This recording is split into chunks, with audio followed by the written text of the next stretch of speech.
اللہ رب العزت نے انسان کو 3 قسم کے برتن عطا فرمائے۔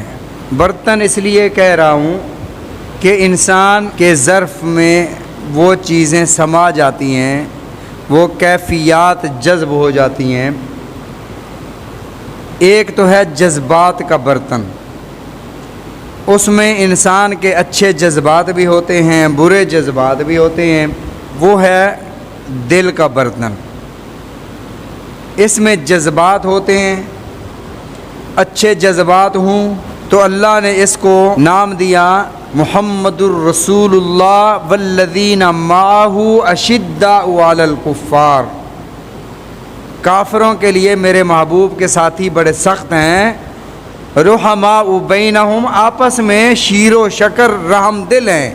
تو جذبات کا برتن دل ہے، اچھے جذبات ہوں تو وہ جہاد بن جاتا ہے، اور برے جذبات ہوں تو وہ گناہ بن جاتا ہے۔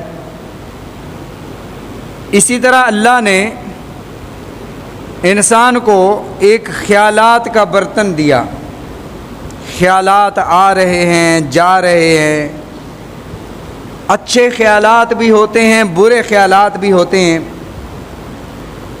اچھے خیالات کو الہام کہا جاتا ہے اور برے خیالات کو وسوسہ کہا جاتا ہے، جس کی جمع وساوس آتی ہے۔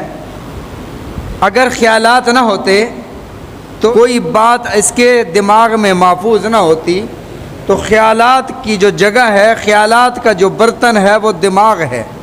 اگر خیالات نہ ہوتے تو انسان کی زندگی پریشانیوں کی آماج گاہ بن چکی ہوتی۔ انسان کو زندہ رہنے کے لیے خیالات بھی ضروری ہیں، اپنے گھریلو زندگی کے لیے، اندرونی زندگی، باہر کی زندگی کے لیے خیالات کا ہونا ضروری ہے۔ مثلا گھر والے کہتے ہیں کہ فلاں چیز لے آئیں، 2-4 چیزیں گنوا دیتے ہیں۔ اب یہ بندہ لینے جا رہا ہے، راستے میں کوئی دوست مل جاتا ہے، اگر خیالات نہ ہوتے، اب یہ دوست سے باتیں بھی کر رہا ہے لیکن وہ جو چیزیں لینی تھی وہ بھی خیالات کے ذریعے یاد آ رہی ہیں کہ فلاں چیزیں لینے میں جا رہا ہوں۔ اگر خیالات نہ ہوتے تو دوست سے ملنے کے بعد یہ واپس آ جاتا اور گھر آتا تو جھگڑا کھڑا ہو جاتا، معاملات خراب ہو جاتے۔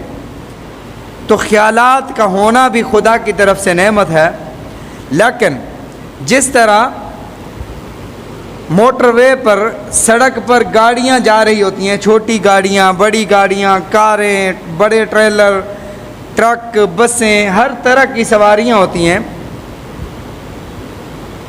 لیکن ان میں کسی کو کوئی مسئلہ نہیں ہوتا، ہر شخص، ہر سواری اپنی منزل کی طرف جا رہی ہوتی ہے۔ مسئلہ تب ہوتا ہے جب ہجوم میں کسی ایک کی غلطی کی وجہ سے ساری ٹریفک بلاک ہو جائے۔ تو خیالات آ رہے ہیں، جا رہے ہیں، خیالات کا آنا جانا برا نہیں ہے، لیکن جب کسی برے خیال کو اپنے دماغ میں جگہ دے دی جائے اور باقی خیالات کا ہجوم وہاں رک جائے، جیسے ٹریفک جام ہو جاتی ہے، یہاں وسوسے اور خیالات جام ہو جائیں، تب مسئلہ ہوتا ہے بندے کو۔ تو انسان کو چاہیے کہ کوئی وسوسہ، کوئی برا خیال آ رہا ہے تو اعوذ باللہ من الشیطان الرجیم یا لا حول ولا قوت الا باللہ پڑھے تو یہ ہجوم وسوسوں کا ختم ہو جائے گا۔ اور رسول اللہ صلی اللہ علیہ وسلم نے ارشاد فرمایا کہ وسوسوں پر اللہ نے مواخذہ ہٹا لیا ہے، مواخذہ ختم ہے۔ مواخذہ کا مطلب وسوسوں کی پوچھ پکڑ نہیں ہے کہ وسوسوں پر اللہ تعالیٰ پوچھیں بھی یہ تم نے سوچا کیوں تھا۔ سوچنے پر مواخذہ اور پکڑ نہیں ہے، لیکن ایسی سوچ جس کو بار بار خود اپنے دماغ میں لا رہا ہے، اس بری سوچ کا مواخذہ ہے۔ لیکن اگر ایسی سوچ حرم میں آ جائے تو اس کا مواخذہ، اس کی پکڑ، اس کی گرفت زیادہ ہے۔ تو خیالات کا ہجوم ہوتا ہے دماغ کے اندر۔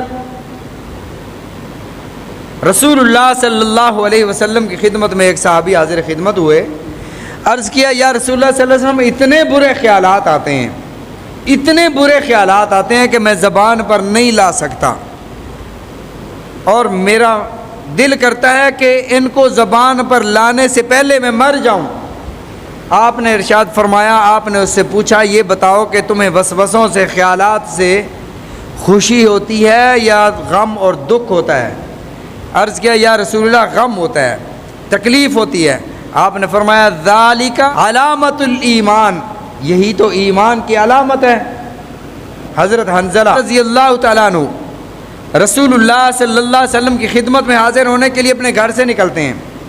راستے میں ابو بکر صدیق رضی اللہ تعالیٰ عنہ ملتے ہیں، پوچھتے ہیں جا رہے ہو؟ فرمایا نافق حنظلہ، حنظلہ تو منافق ہو گیا ہے۔ حضرت ابو بکر صدیق پوچھتے ہیں وہ کیسے؟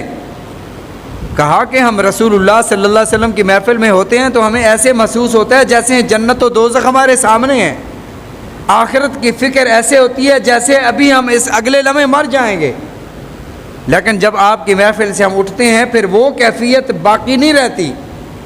اس کا مطلب وہاں کیفیت اور ہے، گھر میں کیفیت اور ہے، پھر تو یہ منافقت ہے۔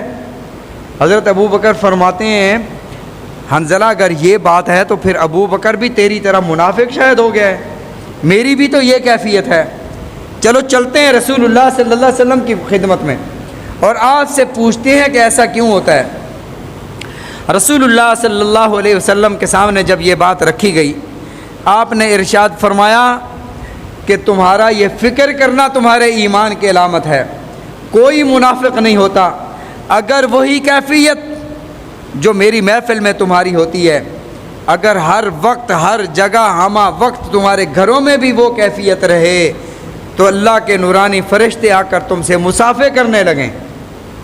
ہر وقت وہ کیفیت نہیں ہوتی، انسان کی ایک کیفیت مسجد میں بنی ہوتی ہے، رونے کو دل کرتا ہے، گڑ گڑانے کو جی چاہتا ہے، رب کے سامنے آہوزاری کرنے کو دل کرتا ہے، لیکن گھر جا کر وہ کیفیت باقی نہیں رہتی۔ اس کا مطلب یہ نہیں ہے کہ بندہ منافق ہو گیا ہے، اس کا مطلب یہ ہے اگر فکر کی ہے اس بات میں تو ایمان کی علامت ہے۔ وسوسوں کا آنا برا نہیں ہے، وسوسے آ رہے ہیں جا رہے ہیں کوئی بات نہیں ہے، وسوسے بھی خدا کی طرف سے، یہ خیالات بھی خدا کی طرف سے ایک نعمت ہیں۔ یہ خیالات کا برتن جو ہے یہ انسان کے دماغ میں ہوتا ہے۔ اور تیسری چیز انسان کو اللہ نے جو تیسری چیز عطا فرمائی وہ خواہشات عطا فرمائی، جسے شہوات بھی کہا جاتا ہے۔ کسی بھی چیز کے بارے میں انسان اپنے دل میں شدید طلب رکھے، اس کو خواہش نفس کہا جاتا ہے۔ خواہش نفس حد سے بڑھ جائے، خواہش نفس حد سے بڑھ جائے تو یہ بھی خدا کے ہاں برا ہے، اور بالکل خواہشات نہ ہوں، طلب کسی چیز کی نہ ہو، وہ بھی عیب ہے۔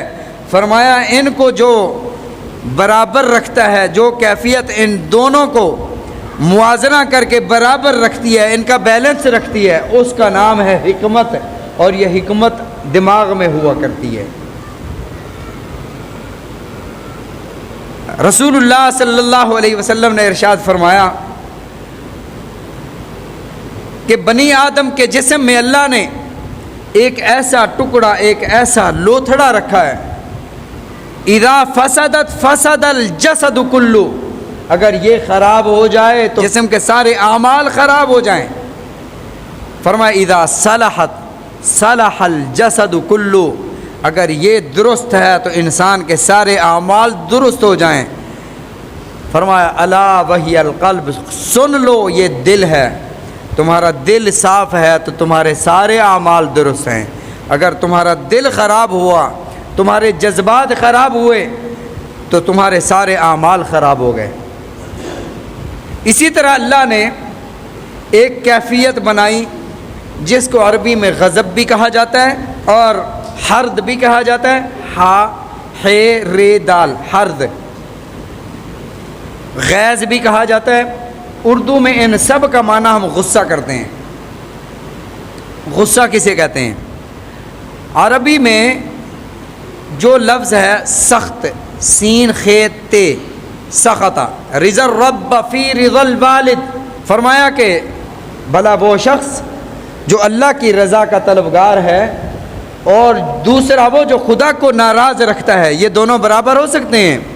وہاں سین خیت سخت بسخط من اللہ، یہ ایسی ناراضگی اور غصے کو کہا جاتا ہے جو کسی کی نافرمانی پر غصہ آتا ہے۔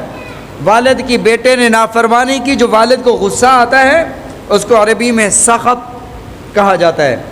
اور وہ غصہ جس کے بارے میں رسول اللہ صلی اللہ علیہ وسلم نے ارشاد فرمایا کہ جب تمہاری رگیں پھول جائیں، وَجُمْرَةٌ عَيْنَيْهِ، آنکھوں میں انگارے نظر آ رہے ہوں، جس طرح انگارے برس رہے ہیں، جب یہ کیفیت پیدا ہو جائے، فرمایا یہ غضب ہے، اور یہ غضب انتقامی کارروائی پر ابھارتا ہے، انتقام لینے کو جی کرتا ہے، یہ اس سے اگلا درجہ ہے۔ پھر ایک درجہ ہے غیظ کا۔ غیظ کا معنی ہے ایسا غصہ جو انسان کو اپنے آپے سے باہر کر دے، اپنے ہوش و حواس میں نہ رہے۔ اس کو اللہ نے فرمایا وَالْكَاظِمِينَ الْغَيْظَ وَالْعَافِينَ عَنِ النَّاسِ، لوگوں کو معاف کر دینے والے، غصے کو پی جانے والے۔ فرمایا اللہ ان سے محبت کرتے ہیں، واللہ یحب المحسنین، اللہ نیکی کرنے والوں سے محبت فرماتے ہیں، اور خصوصاً ان سے محبت فرماتے ہیں جو غصے کو پی جاتے ہیں۔ انسان کے اندر سے اگر غصہ بالکل ختم ہو جائے، یہ بھی برا ہے۔ یا تو وہ بے غیرت انسان ہے کہ اس کو غصہ ہی نہیں آتا، یہ عقل مند نہیں ہے، اس کو غصہ ہی نہیں ہے۔ یہ بے غیرت کا لفظ میں نے کیوں کہا ہے؟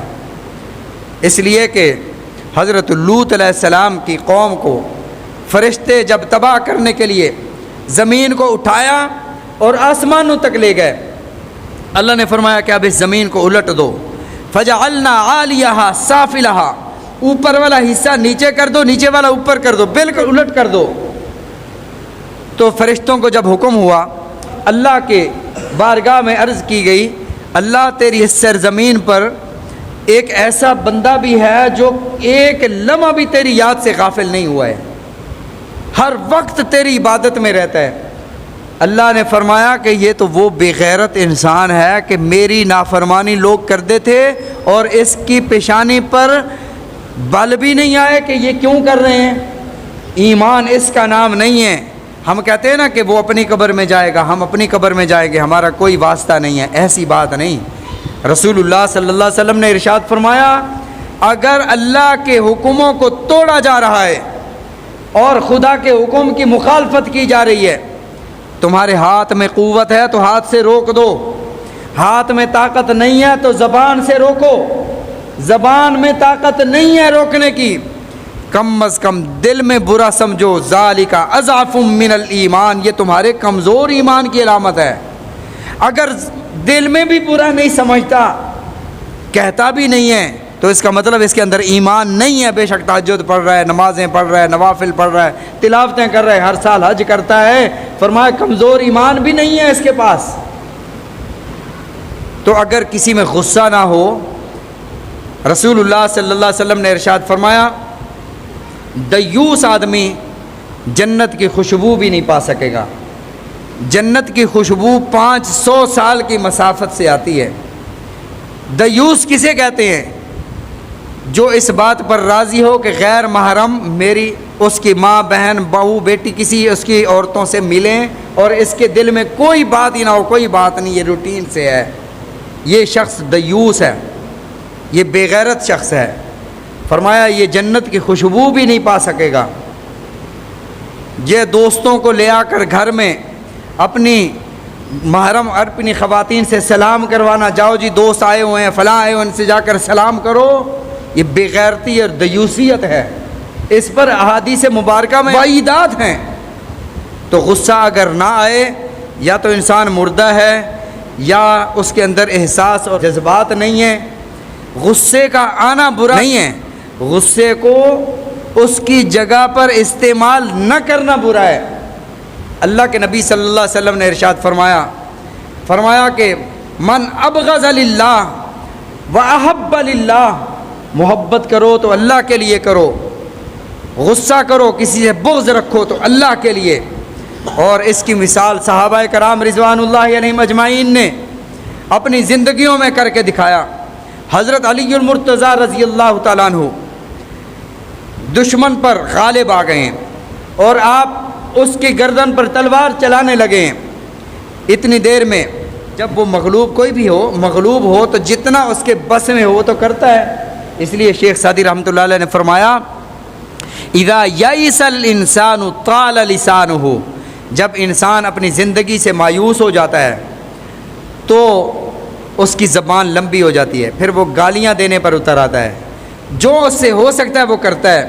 کسن نور مغلوب یسول علی القلب، اس بلی کی طرح جب اسے بھاگنے کا کوئی راستہ نہ ملے تو کتے پر جھپٹ پڑتی ہے۔ تو فرمایا کہ جب انسان مایوس ہوتا ہے تو وہ بندہ دیکھا کہ اب میں کچھ بھی نہیں کر سکتا، علی اوپر بیٹھے ہیں اور مجھے ابھی ایک لمحے میں اس دنیا میں سے اٹھا لیا جائے گا، ختم کر دیا جائے گا، تو وہ کچھ اور کر نہیں سکتا تھا، وہ اس نے حضرت علی پر تھوک دیا۔ جیسے ہی تھوکا حضرت علی نے اسے چھوڑ دیا۔ صحابہ نے پوچھا یہ تو کسی کے قابو میں نہیں آتا تھا، علی آپ نے انہیں چھوڑ دیا؟ حضرت علی رضی اللہ تعالیٰ نے ایک تاریخی جملہ ارشاد فرمایا پہلے میں اسے اللہ کی محبت میں اللہ کا دشمن سمجھ کر مار رہا تھا، لیکن جب اس نے مجھ پر تھوکا تو میری ذات کا غصہ اس میں شامل ہو گیا، تو میں اپنی ذات کے لیے کسی کو مارنا نہیں چاہتا تھا، پھر اللہ مجھے موقع دیں گے پھر میں یہ کروں گا، لیکن اپنے غصے کی خاطر میں اپنے غصے کی تکمیل میں اسے نہیں مارنا چاہتا تھا، اللہ کی رضا کے لیے۔ من ابغض للہ، اگر غصہ کرنا ہے اللہ کی رضا کے لیے۔ صدیق اکبر رضی اللہ تعالیٰ عنہ جا رہے ہیں کہ یہودی نے اللہ کے بارے میں نازیبہ کلمات کہہ دیے، حضرت ابو بکر صدیق نے اسے تھپڑ مار دیا۔ کیس رسول اللہ صلی اللہ علیہ وسلم کی محفل میں آیا، آپ کی خدمت میں یہ جھوٹ بولا گیا کہ ابو بکر نے بلا وجہ مجھے تھپڑ مارا ہے۔ حضرت رسول اللہ صلی اللہ علیہ وسلم نے ابو بکر صدیق کو بلایا، فرمایا ابو بکر کیوں مارا ہے؟ تو تو رقیق القلب ہے، تو تو رحم دل آدمی ہے، تھپڑ مارنا تو دور کی بات، تو ڈانٹتا ہی نہیں ہے کسی کو۔ حضرت ابو بکر صدیق نے عرض کیا یا رسول اللہ، ہم تو آپ کے بارے میں گستاخی کی ادنا سی بات برداشت نہیں کرتے، یہ تو اللہ کے بارے میں کہہ رہا تھا، نازیبہ الفاظ بول رہا تھا۔ لو کان سیفا منی قریبا، اگر میرے پاس تلوار ہوتی لضربتہ عنقا، میں اس کی گردن مار دیتا۔ اللہ کے نبی صلی اللہ علیہ وسلم نے ارشاد فرمایا ابو بکر تیرے پاس کوئی گواہ بھی ہے؟ وہ تو سارے یہودی مل کر کہہ رہے ہیں کہ بلا وجہ مارا ہے۔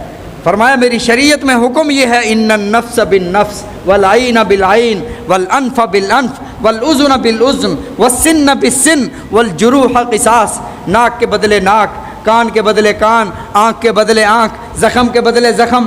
تو آپ نے تھپڑ مارا ہے تو تھپڑ کے بدلے تھپڑ۔